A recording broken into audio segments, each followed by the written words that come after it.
Where do I start? Where do I start on this topic of conversation? Yes, that's where I start. JJ Redick has been hired by the Los Angeles Lakers to be the NBA head coach for the Lakers. Give me a break, man. We're talking about coaching grown men. We're talking about coaching men that are playing to pay their mortgage, that are playing to take care of their families. This is a totally different landscape here.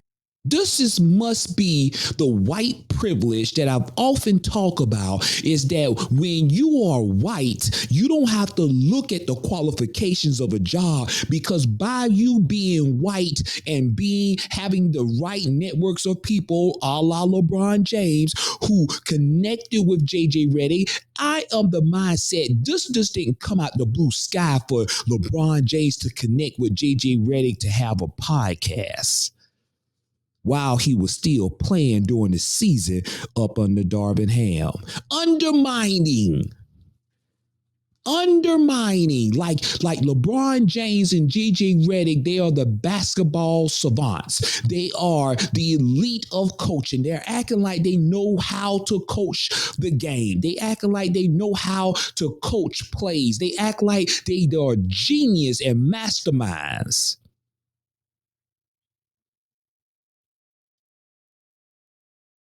This is a travesty. The Los Angeles Lakers should be ashamed of themselves from top to bottom. Rob Pelinka should be ashamed of himself. Jeanie should be ashamed of herself. I know her dad's probably rolling over in his grave. How in the hell? Somebody tell me, how in the world you gonna give JJ Redick the job when he hasn't even proven himself? What resume does he has? What resume does he has? He has no resume of coaching. But you give him an opportunity to coach your team? Oh, I wonder if you're going to give him a lot of opportunities, a lot of leeway, because he signed a 4-year contract. So you're going to make sure that you are so patient because he's white to be able to turn this franchise around. I know Magic Johnson probably don't like to hire. I know Magic Johnson don't like to hire. Personally, I would have had at least communicated with Monty Williams. And I know Monty Williams just got fired from the Detroit Pistons, but I'm of the mindset, is that I would have had interviewed Monty Williams, and I would have possibly even interviewed Mark Jackson. I know Mark Jackson have heard the news of people validating his credentials, but other people should not have to validate what Mark Jackson brings to the table. His resume does. But when you're white, you don't have to worry about the resume. All you simply have to do is to befriend LeBron James, have a podcast called Mind the Game, and it gets you right into the seat where you can be able to cut in front of the line, and you don't have to worry about no type of experience or qualifications, and you get one of the most coveted jobs in the NBA, which is the Los Angeles Lakers head coaching job. This is a shame. But you know what? This is good old America. This is good old America. Good old America. I have a major problem with this. See, on my platform, I'm going to talk about things that's going to make some people feel uncomfortable. I'm going to talk about things that people are going to be in my comment sections, and they're going to say all type of things about me. But guess what? I don't care. Because I feel I have an obligation to speak my truth, to speak my opinion on certain topics of conversation, and it's within my right. So JJ Redick gets hired by the Los Angeles Lakers. When I saw this on social media, I made a comment and I said, this is what it feels like when you know when somebody gets a job based off on their skin color. Yeah, I understand it's about networking. It's about who you know.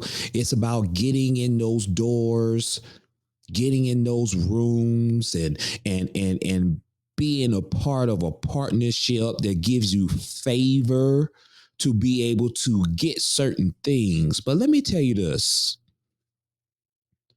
What about all the hardworking assistant coaches that are in the NBA right now who haven't gotten the opportunity, who has the experience, who has the qualifications, but they don't get the same opportunities like JJ Redick got? Not only did JJ Redick get a NBA head coaching job with no experience, no qualifications, and I don't want to hear nobody say anything to me about, well, he played in the NBA for 12, 14 years, 17 years. He played in the NBA. He played for several NBA teams. That does not mean nothing when it comes to coaching. Coaching and playing in the NBA is two different things. But then we got these peoples out here, the people that's saying that, hey, JJ Redick, he's a young Pat Riley. Give me a damn break. He ain't no damn Pat Riley. This man didn't even come up from the ranks of coaching like Pat Riley did. Pat Riley had to crawl before he walked. Then he had to walk before he started running. Pat Riley paid his dues. What type of dues did JJ Redick pay? Oh, I know the dues that JJ Redick paid. Kissing LeBron James' ass. Oh, I know the dues that JJ Redick paid. Creating a podcast together, him and LeBron James, called Mind the Game. When LeBron James was a player up under Darvin Ham. Let me tell y'all something, man. Darvin Ham wasn't the reason why the Lakers were damn awful. Darvin Ham is not the reason. Darvin Ham is the scapegoat. You just made it to the Western Conference Finals, and then the second year of Darvin Ham coaching, they did not make the playoffs. But then I got to ask you the question, is it Darvin Ham's fault or is it the players' fault? Because the last time I checked, the players have to produce on the basketball court. We all know LeBron James be stat packing. We know that Anthony Davis cannot even stay consistent to be healthy on the basketball court, even though he played, I believe, over 65 games this season. So that should have been enough for you to make the playoffs. But you underachieved. But back at JJ Redick. How does JJ Redick get this job? One of the most coveted jobs in the NBA right now. You have someone who does not have the experience, someone who does not have the qualifications, but yet they're able to jump leaps and bounds over every assistant coach in the NBA, over every NBA coach that has gotten fired, that is waiting for another opportunity. You get a guy like JJ Redick who has no coaching experience at all whatsoever, not even on a high school level, not on a middle school level, not on a college level, and definitely not on a professional level, unless some people want to bring in, well, he's qualified because he coached his son's basketball team.